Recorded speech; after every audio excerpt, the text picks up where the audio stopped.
বীরভূমের মানুষের কাছে একদম বীরভূমের মাটি স্পর্শ করে বীরভূমকে প্রণাম।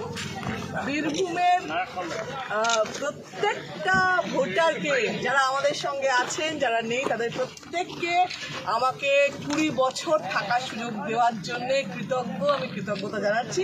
এবং তার সঙ্গে সমানভাবে আমাদের কর্মীরা সে বুথ লেভেল থেকে ওপর অবধি প্রত্যেকের পরিশ্রম, এটা তাদের পরিশ্রমের ফসল। কাল অবধি আমি বলছিলাম যে আমাদের ভোট কতটা বাড়ে আমরা দেখব, তাহলে বুঝতে পারবো পরিশ্রমের মানে হলো কি হলো না। যদি এই রেজাল্ট না হতো তাহলে পরিশ্রমের বিকল্প অনেক কিছুই থাকতো, পরিশ্রমের কোনো মানে নেই। এই রেজাল্ট বলছে আমাদের প্রত্যেকটা কর্মীর ভালোবাসা, প্রত্যেকটা সমর্থকের ভালোবাসা, আবেগ যুক্ত হয়েছে বলে এই জয় আমাদের। এবং আমরা জয়ী হব জানতাম, আমরা জয়ী হয়েছি জানি, আমরা আগামী দিনও জয়ী হব।